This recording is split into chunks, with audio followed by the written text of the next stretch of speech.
میرا نام مفتی کفایت اللہ ہے۔ آج ہم ارکان اسلام کے بارے میں پڑھیں گے۔ ارکان اسلام، سب سے پہلے تو ہم یہ جان لیں کہ ایمانیات کے بعد دوسرا جو اسلام کا اہم نظام ہے وہ اسلام کے بارے میں بتایا گیا ہے کہ ارکان اسلام سے پہلے ہم دوسری چیز کو بھی تھوڑا سا سمجھ لیں کہ یہاں پہ ایک بات آتی ہے، اگر فار ایگزامپل کوئی غیر مسلم ہے، فار نان مسلم کے لیے کردار سازی کا لفظ استعمال ہوتا ہے۔ اسلامی تشخص، انسان کا جو تشخص بنتا ہے تو وہ تشخص بنتا ہے کردار سازی کی وجہ سے، اور اگر کوئی بندہ مسلمان ہے تو اس کا تشخص بنتا ہے ارکان اسلام سے۔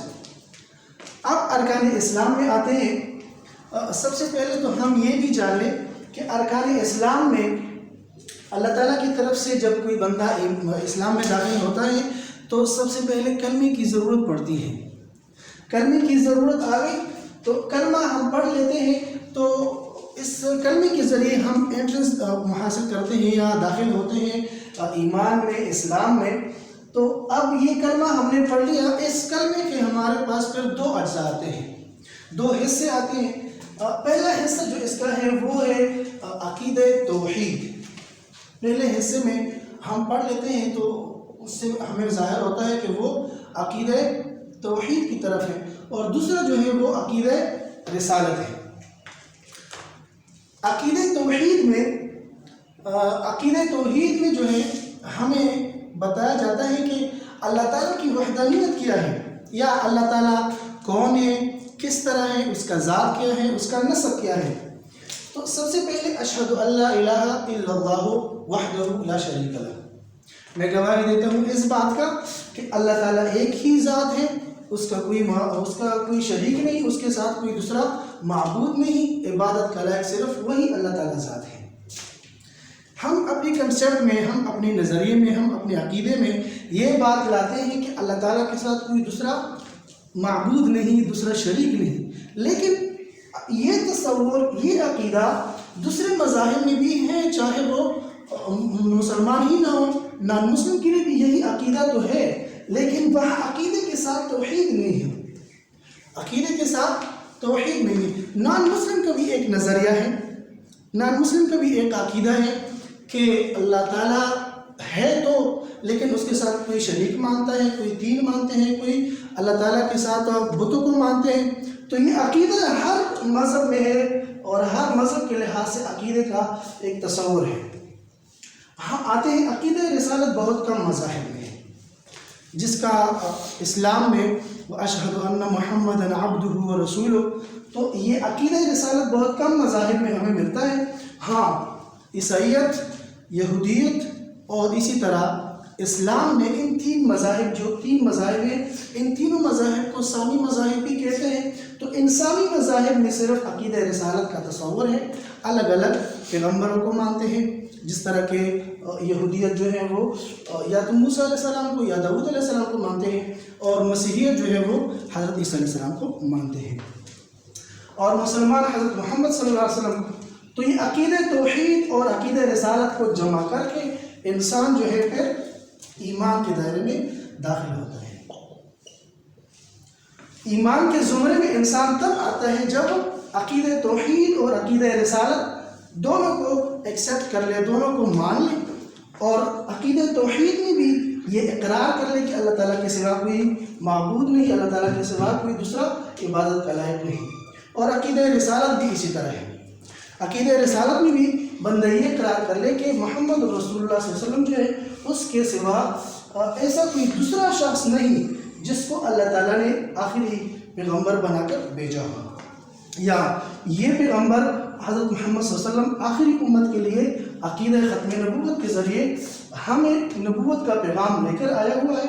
تو ان دونوں عقائد کے ذریعے جو ہے اسلام یا ایمان میں بندہ داخل ہوتا ہے۔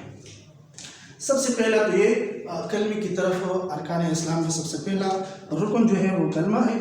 کلمے کے الفاظ بھی ہم نے پڑھے، اور کلمے کے اسی طرح وہ بھی ہم نے کر لیا، الفاظ بھی ہم نے پڑھے۔ لگتا ہے اچھا، تو اب یہ کلمے کی ہم نے تھوڑی ڈیفینیشن بھی کر لی، کلمہ بھی ہم نے پڑھا بھی ہے، اور کلمے کی پھر اس کی جو ترجمہ اور تشریح وہ بھی ہم نے کر لیا۔ پھر اس کے اندر جو مضامین تھے، جو دو مضامین ہم نے نکالے ہیں تو وہ بھی ہم نے ڈسکس کر لیے۔ اب آتے ہیں دوسری چیز نماز کی طرف۔ نماز جو ہے وہ عربی میں اس کو صلاۃ کہتے ہیں۔ صلاۃ کا مطلب ہے دعا مانگنا، کسی خاص ذات سے کوئی خاص توقعات رکھنا کہتے ہیں صلاۃ۔ صلاۃ کو ہم اپنی الفاظ میں کہتے ہیں عبادات۔ عبادات کا تصور صرف اسلام میں نہیں بلکہ دیگر مذاہب میں بھی ہے۔ اگر ہم مسیحیت کو دیکھیں تو وہاں پہ بھی چرچ میں لوگ عبادات کرتے ہیں، عبادات پرے وغیرہ نماز، تو ان کا اپنا ایک کنسیپٹ ہے، اپنا ایک نظریہ ہے کہ کس طرح ہم اپنے گاڈ کو کس طرح راضی کریں، خوش کریں، اور اس کے عبادات جو ہے ہم کس طرح ادا کریں۔ تو سنڈے کے دن کوئی کیتھولک ہے تو کیتھولک چرچ میں جاتے ہیں، کوئی پروٹسٹنٹ ہے تو وہ دوسرے چرچ میں جاتے ہیں، وہاں پہ نماز یا اسی طرح عبادات کا تصور جو ہے وہ ادا کرتے ہیں۔ اسی طرح جو دیگر مذاہب ہیں، یہودیت ہے اس میں اپنا ہے، سکھیزم میں اپنے ہیں، ہندوازم میں اپنے ہیں۔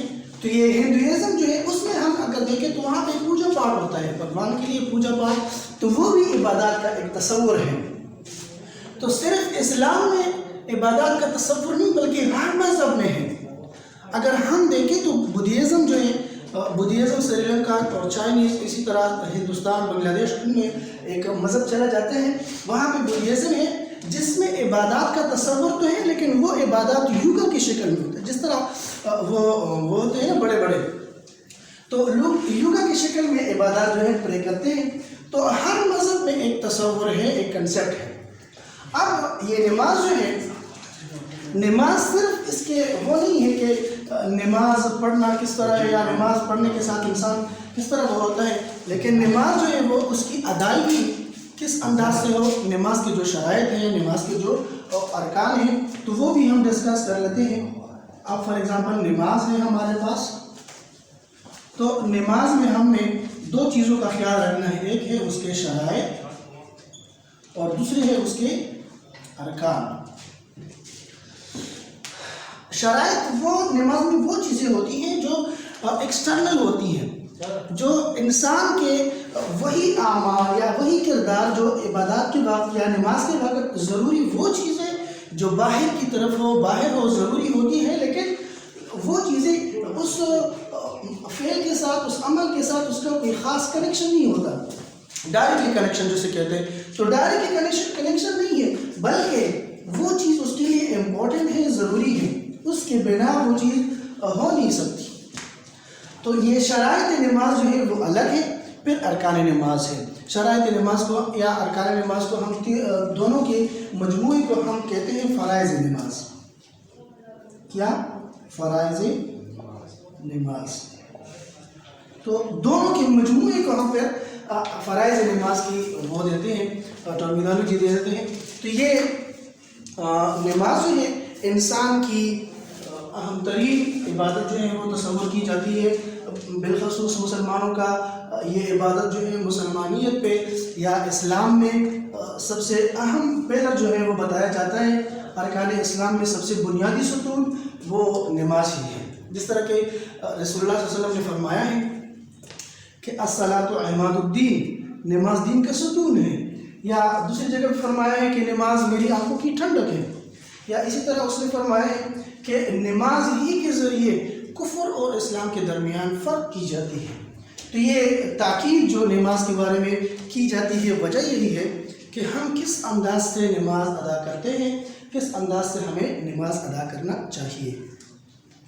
پھر اس کے بعد آتے ہیں، اب ہم یہ نماز پڑھ تو لیتے ہیں لیکن اس کا کوئی فائدہ ہے یا اس کے کوئی ثمرات ہیں یا اس کا کوئی اجر و ثواب ہے؟ بنا کوئی عوض کے کچھ بھی کام نہیں ہو جاتا اور نہ کوئی کرتے ہیں۔ تو بنا عوض کے ہم نہ کوئی کام کرتے ہیں اور نہ ہی اس کا کچھ فائدہ ہوتا ہے۔ اب آتے ہیں اس کے جو فوائد ہیں یا ثمرات ہیں، نماز کے کچھ فوائد یا کچھ ثمرات۔ سب سے پہلے تو اللہ کی رضا یا اللہ کی خوشنودی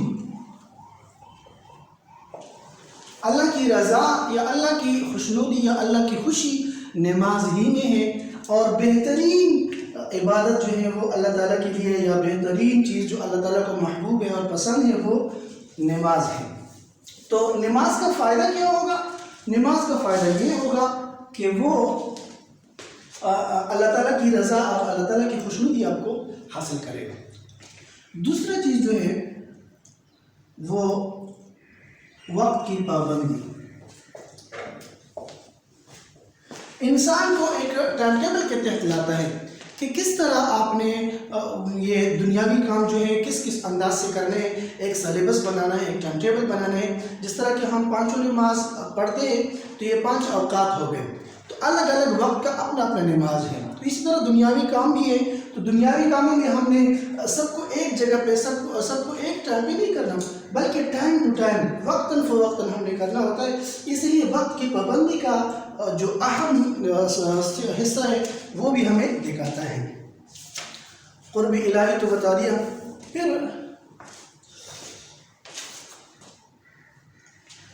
انسان کو دنیاوی اخروی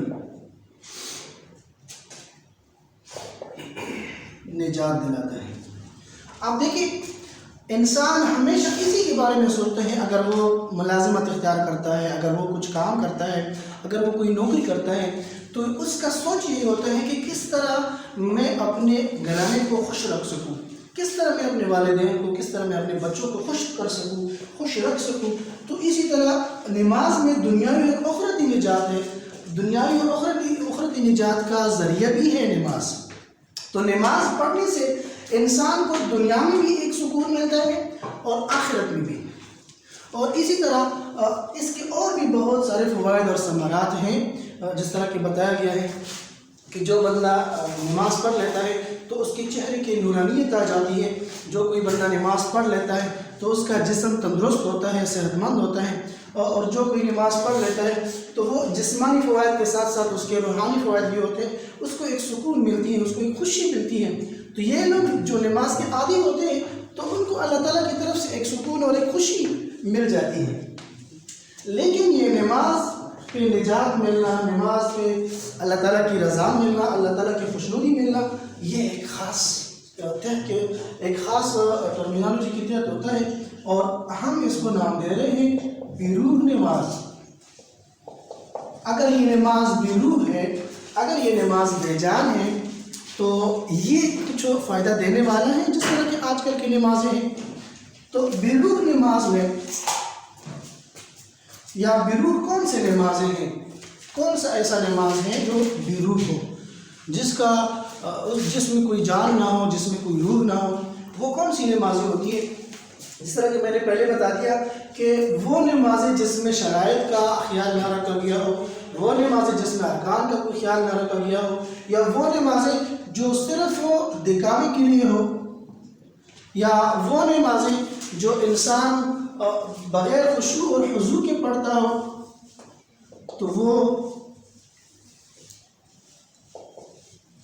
تو بغیر خشوع اور خضوع کی نمازیں یا دکھاوے کے لیے نماز جو ہے وہ بیروح نماز ہوتی ہے، بے اثر ہوتی ہے، اور اس میں کوئی اثر نہیں ہوتا، اس میں وہ اللہ کی رضا یا وقت کی پابندی یا اس کے جو فوائد اور ثمرات جو بتا دیے گئے ہیں وہ اس سے حاصل نہیں ہو سکتے، کیونکہ اس میں وہ اثر نہیں ہوتا، اس میں وہ نہیں ہوتا، ایک کشش نہیں ہوتی۔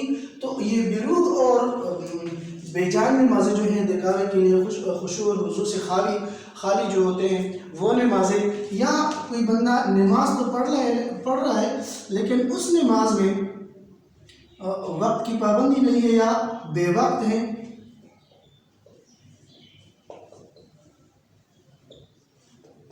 تو وقت کی پابندی نہ ہو، بیٹھا پڑھ رہا ہے، فار ایگزامپل کوئی نماز قضا کر رہا ہے، یا کوئی اپنے ٹائم پہ پڑھتا نہیں ہے، یا نماز کا ٹائم ویسے ہی چلا جاتا ہے، اس کو پتہ ہی نہیں ہوتا غفلت کی وجہ سے، تو وہ نمازیں بیروح ہوتی ہیں۔ اب نماز بیروح ہو گیا تو اس کا مطلب یہ ہوا کہ اس نماز پہ اللہ تعالیٰ آپ کو اجر نہیں دے گا، ثواب نہیں دے گا۔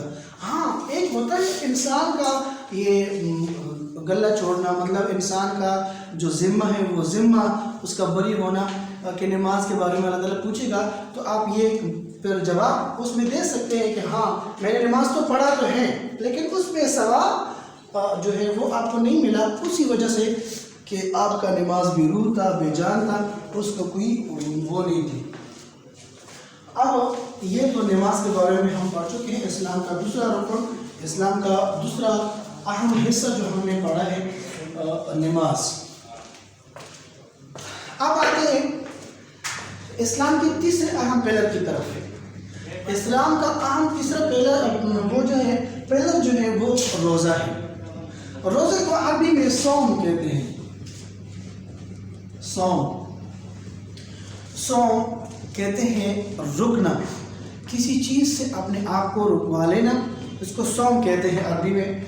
اب شریعت کی اصطلاح میں صوم کا معنی ہے یا روزے کا معنی ہے صبح صادق سے لے کر غروب آفتاب تک کھانا پینا اور بے حیائی کے کاموں سے اپنے آپ کو بچا کے رکھنا روزہ کہلاتا ہے۔ لیکن جس طرح کہ میں نے بتا دیا کہ عقیدہ توحید یا عقیدے کا تصور یا نماز کا تصور اسلام کے ساتھ ساتھ دوسرے مذاہب میں بھی ہے، تو یہ بھی روزہ بھی اسی طرح ایک عمل ہے کہ اس کا تصور بھی دیگر مذاہب میں ہے۔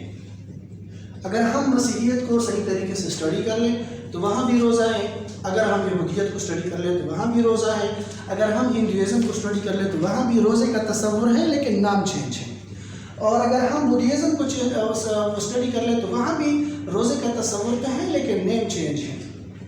کوئی کسی نام سے پکارتا ہے، کوئی کسی نام سے پکارتا ہے۔ جس طرح کہ ہندوازم میں آرین قوم جو ہے وہ اس کو ورت نام سے جانتے ہیں، اور اسی طرح ہندوازم کا جو اپنا کلچر ہے وہ اس کو اپواس کے نام سے جانتے ہیں۔ تو دیگر مذاہب میں بھی اس کا کنسیپٹ ہے، تصور ہے، لیکن اسلام نے جو تصور بتایا ہے تو اس کا ایک الگ نظام ہے۔ یہ اللہ تعالیٰ کے جو وہ احکامات ہیں جو اللہ تعالیٰ کی طرف سے فرض تو کیے گئے ہیں، لیکن انسانی دخل اندازی اس میں ضروری ہے، انسان اس کو کس انداز سے کس طریقے سے وہ ادا کر رہے ہیں۔ اب روزہ ہم نے فار ایگزامپل روزہ تو ہم نے یہ بھی پڑھا کہ صبح صادق سے لے کر غروب آفتاب تک کھانا پینا نہ کرنا یا بے حیائی کے کاموں سے اپنے آپ کو بچا کے رکھنا روزہ ہوتا ہے۔ لیکن روزے کے بھی اپنے آداب ہیں، روزے کی بھی اپنے شرائط ہیں، روزے کی بھی اپنی وہ محروم چیزیں ہیں جس سے ہمیں اپنے آپ کو بچا کے رکھنا ہے۔ وہ بھی ہم نوٹ کر لیں کہ کس چیزوں پر اللہ تعالیٰ ناراض ہوتا ہے، کس چیزوں پر اللہ تعالیٰ خوش ہوتا ہے۔ پھر روزے کی اپنے الگ الگ اقسام بھی ہیں۔ کچھ روزے جو ہیں وہ فرض یا واجب ہیں، کچھ روزے جو ہوتے ہیں وہ سنت یا مسنون جسے کہتے ہیں، سنت یا مسنون، اور بعض روزے جو ہوتے ہیں وہ نفلی یا مستحب۔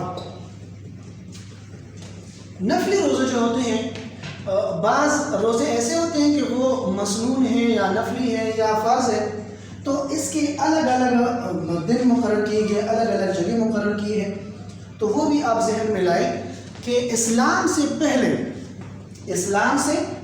ہی رسول اللہ صلی اللہ علیہ وسلم کی مبعوثت سے پہلے بعثت سے پہلے فرض روزہ جو تھا وہ صرف 10 محرم تھا۔ 10 محرم کا روزہ پہلے سے فرض تھا۔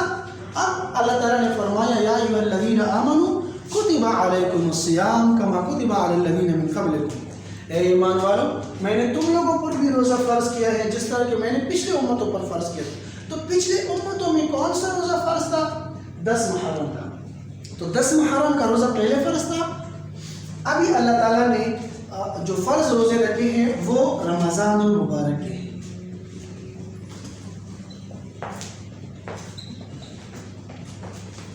پہلے امتوں پر 10 محرم کا روزہ فرض تھا، ابھی اللہ تعالیٰ نے رمضان المبارک کے روزے فرض کرا دیے ہیں۔ پھر اس کے بعد ہیں سنت اور مسنون روزے۔ مسنون یا سنت، مسنون روزوں میں سب سے پہلے آتے ہیں 6 وہ روزہ یا 6 وہ روزے جو شوال کے ہیں۔ شوال وہ مہینہ ہوتا ہے جو رمضان کے بعد آتا ہے، جس میں عید الفطر ہوتی ہے۔ سب سے پہلا دن اس کا عید الفطر ہوتا ہے۔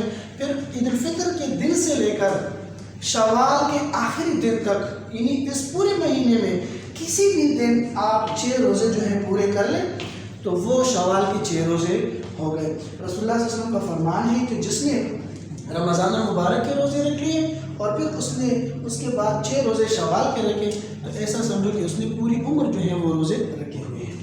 تو اب یہ 6 روزے جو ہیں وہ پہلے کس چیز کے ہیں؟ مسنون ہیں۔ دوسرے نمبر پر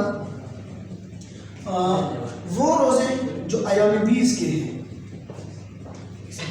ایام 20 کہتے ہیں 13, 14, 15 اسلامک ڈیٹ، مہینوں کے جو 13, 14 ڈیٹس ہیں، وہ تاریخ جو 13, 14 اور 15 ہوتے ہیں، لیکن اسلامی مہینوں کے اندر جس میں چاند جو ہوتے ہیں، چاند وہ اپنا حصہ، اپنا سرکل جو ہے پورا کر لیتا ہے اور چاند جو ہوتا ہے وہ بالکل فل ہوتا ہے، کمپلیٹڈ۔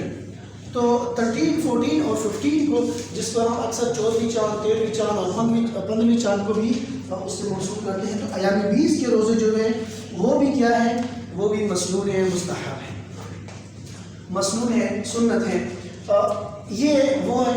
اب اس کے بعد ہم دوسرے روزے بھی اس طرح ہیں جو سنت ہے یا مسنون ہے، جس میں ایک روزہ آتا ہے نصف شعبان کا روزہ بھی اس میں آتا ہے کہ یہ کیا ہے؟ مسنون ہے۔ بعض کہتے ہیں کہ مستحب ہے، بعض کہتے ہیں مسنون ہے، لیکن یہ آپ نوٹ کر لیں کہ رمضان کے 6 روزے جو ہیں وہ بھی، شوال کے 6 روزے وہ بھی مسنون ہے، ایام 20 کے روزے ہیں، نصف شعبان کا روزہ ہے۔ پھر اس کے بعد مسنون مستحب روزے جو ہیں وہ اس میں سے ایک ہے لیلۃ المعراج، 27ویں رجب کے بعد جو روزہ رکھا جاتا ہے لیلۃ المعراج اسے کہتے ہیں۔ تو وہ لیلۃ المعراج کا روزہ بھی کیا ہے؟ وہ بھی مستحب ہے، نفلی روزہ ہے، لیکن اس کا ثواب بہت زیادہ ہے۔ بعض جگہ پہ بتایا گیا ہے کہ وہ مسنون میں بھی شمار کیا گیا ہے۔ مسنون کے ایک روزے میں محرم کا روزہ بھی بتایا گیا ہے، محرم کے روزے جو ہے 9, 10 محرم یا 10, 11 محرم وہ بتائے گئے ہیں کہ وہ بھی مسنون ہے یا سنت ہے۔ لیلۃ المعراج کے بعد نفلی اور مستحب روزے جو ہیں اس میں پیر اور جمعرات کے نام بھی آتے ہیں، پیر جمعرات کے نام بھی اس میں آتے ہیں۔ اچھا، اس کے ساتھ سنت اور مسنون میں سے یوم العرفہ کا روزہ بھی بتایا گیا ہے۔ یوم العرفہ ادھر بھی بتایا ہے اور ادھر بھی بتایا ہے کہ بعض علماء جو کہتے ہیں وہ کہتے ہیں یوم العرفہ وہ مستحب روزوں میں شمار کیا گیا ہے۔ تو یہ روزوں کی تقسیم تھی کہ روزے بعض واجب ہوتے ہیں، فرض ہوتے ہیں، اور بعض سنت اور مسنون ہوتے ہیں، بعض نفلی اور مستحب ہوتے ہیں۔ اب فرض کا کیا حکم ہے یا کیا ہوتے ہیں، یا سنت اور مسنون کیا ہوتے ہیں، یا نفلی کیا ہوتے ہیں؟ فرض وہ روزے ہوتے ہیں جس کے بارے میں انسان سے پوچھ گچھ ہوگی، انسان سے پوچھا جائے گا کہ آپ نے یہ کیوں نہیں رکھے، یا نہ رکھنے کے بعد وہ اس کا فدیہ دے یا دوبارہ اس کی قضا جو ہے اس کو رکھے۔ تو یہ فرض وہ ہوتا ہے جو اللہ تعالیٰ کی طرف سے قطعی دلیل پر ثابت ہو کہ یہ آپ نے کرنا ہے، اللہ تعالیٰ کا حکم ہمیں ملا۔ مسنون یا سنت وہ روزے ہوتے ہیں جس کو رسول اللہ صلی اللہ علیہ وسلم نے کبھی کبھار جو ہے مسلسل رکھے ہیں، کبھی جو ہے وہ اس کے بارے میں تاکید تو کی ہے، لیکن اس کے ثواب کے بارے میں بتایا گیا ہے۔ لیکن ضروری نہیں ہوتی کہ مسنون روزے جو ہیں وہ بندہ نہ رکھے تو پھر اس کو گناہ ملے گا، لیکن رکھنے پر ثواب ہے، نہ رکھنے پر گناہ نہیں۔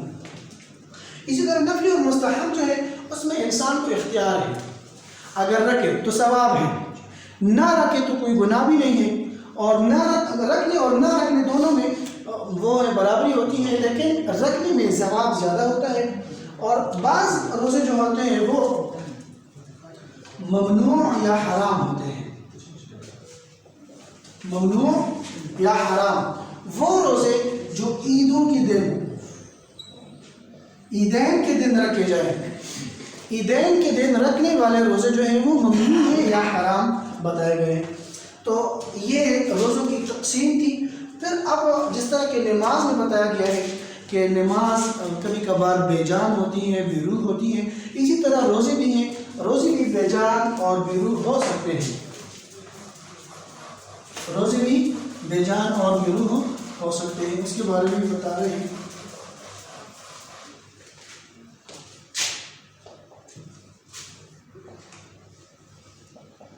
بے روح روزے، کون سے روزے ہوتے ہیں بے روح؟ وہ بے روح روزہ جو کسی نے دکھاوے کے لیے رکھا ہو، جس طرح کہ نماز میں بتایا گیا تھا، دکھاوے کے لیے کوئی روزہ رکھا جائے تو وہ بے روح ہوتا ہے، بے اثر ہوتا ہے، بے جان ہوتا ہے۔ اب اسی طرح اگر کوئی روزہ رکھا تو ہے لیکن شرائط کا خیال نہیں رکھا، شرائط کا خیال نہیں، شرائط کا خیال نہیں رکھا گیا تو وہ روزہ بھی کیا ہوتا ہے؟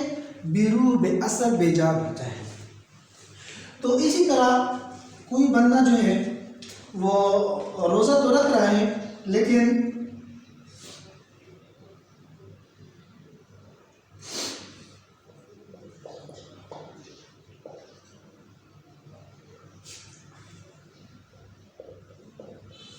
اوقات کا خیال نہ ہو۔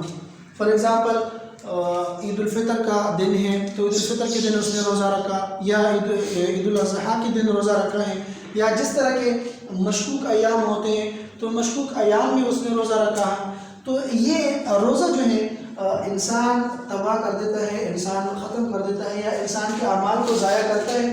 کس چیز سے؟ کہ انسان کبھی وہ جو ہے دکھاوے کے لیے کرتا ہے کوئی عمل کہ یہ لوگ جو ہے مجھے اس طرح کہیں کہ یہ تو بڑا روزہ دار، بڑا نیک انسان ہے، یا کوئی بندہ جو ہے وہ روزہ تو رکھ رہا ہے، اس کا نیت بھی ٹھیک ہے لیکن پھر اس نے شرائط کا خیال نہیں رکھا کہ روزے میں کیا کرنا چاہیے، کیا نہیں کرنا چاہیے، یا روزہ تو رکھ رہا ہے لیکن اس کے صحیح اوقات کا خیال نہیں رکھتا، صبح صادق کے ٹائم سے روزہ سٹارٹ ہوتا ہے اور اس بندے نے اذان شروع ہے اور پھر بھی کھانا وغیرہ جو ہے کھا لیا سحری کھاتے ہو، یا اسی طرح مغرب جو ہے وہ اس کا غروب آفتاب نہیں ہوا اور پھر اس نے جو ہے روزہ اس نے افطار کر دیا، تو یہ اوقات کا خیال نہ رکھے۔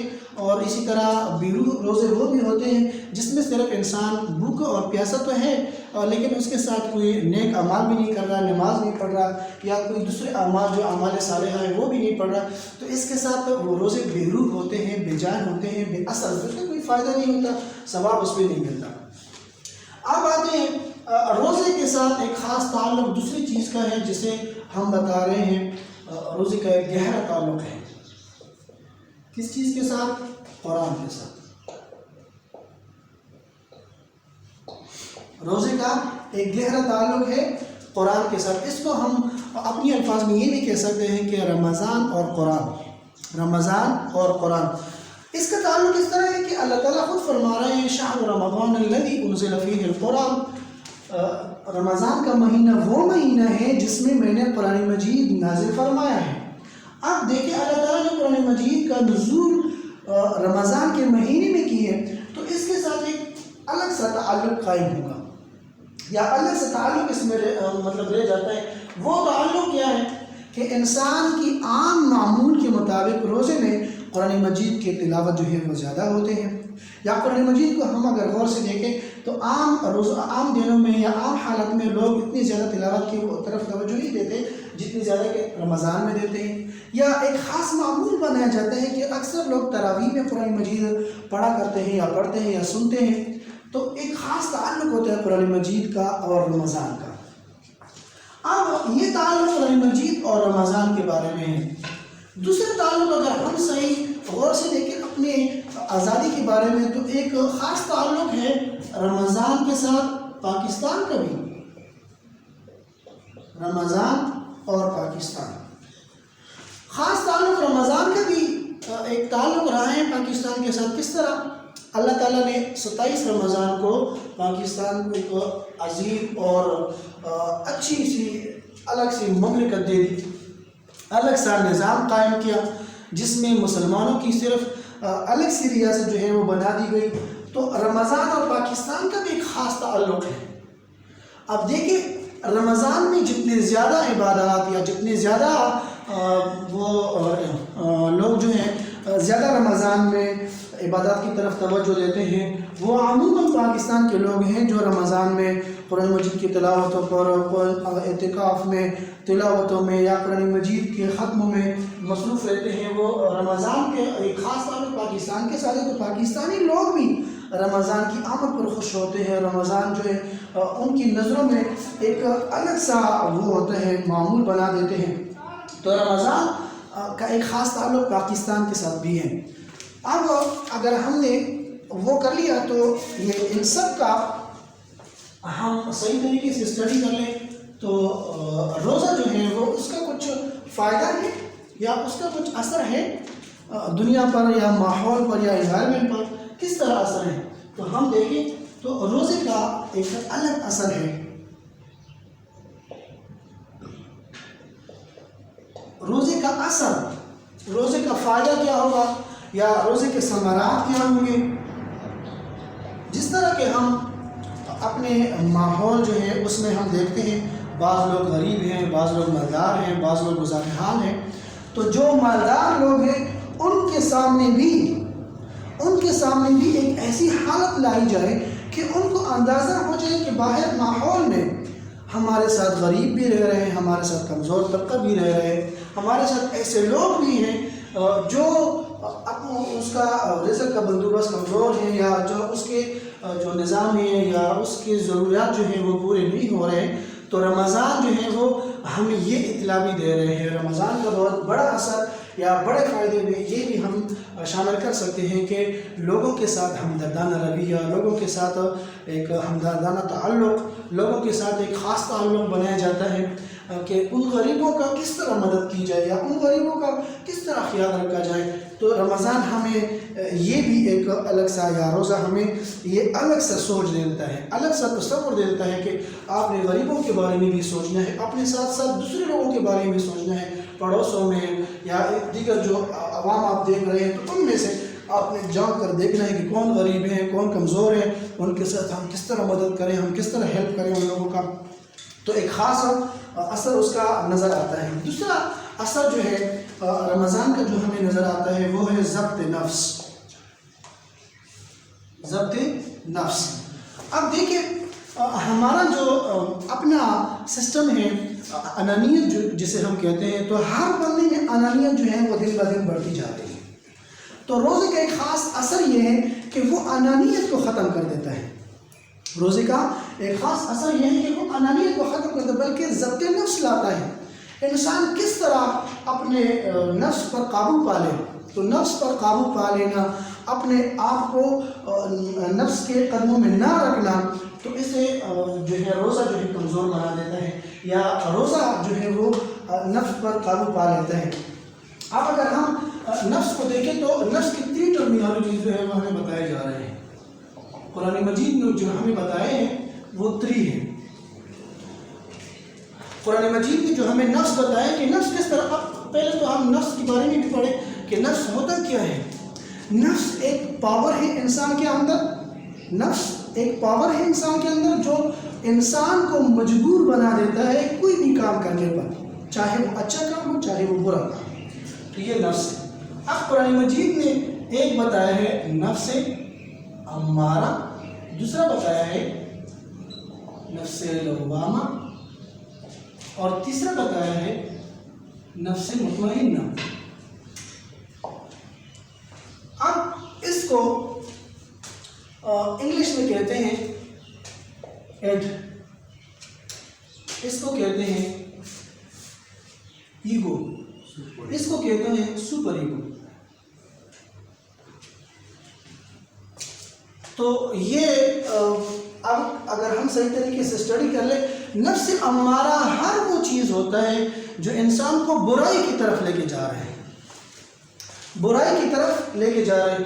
اب انسان جو ہے کوئی بھی برا کام کر لے اور برے کام پر اس کو کچھ پشیمانی نہ ہو، اس کو کچھ افسوس نہ ہو، یا برے کاموں میں اس کو مزہ آئے، یا برے کاموں کو وہ فخر لی یا برملا اقرار کر لے کہ میں نے اس طرح کیا ہے، یا خوشی منائے، تو اس کو نفس امارہ کہتے ہیں۔ قرآن مجید میں اللہ تعالیٰ فرما رہے ہیں یوسف علیہ السلام نے جب زلیخا سے اپنی نجات پالی تو نجات پانے کے بعد وہ فرما رہے ہیں وما ابرئ نفسی ان النفس لامارۃ بالسوء، اے اللہ یہ تو بہت اچھا کام ہوا کہ میں بری ہوں ایسے لوگوں کی نفس بھی جس میں نفس امارہ ہے اور لوگوں کو برے کاموں کی طرف راغب کر رہے ہیں۔ اور دوسرا ہے لوامہ، وہ نفس یا وہ پاور انسان کے اندر جو انسان کو پہلے تو برے کام کی طرف لے کے جاتا ہے، پھر وہ برے کام پر افسوس بھی دلاتا ہے کہ یہ تو آپ نے اچھا کام نہیں کیا۔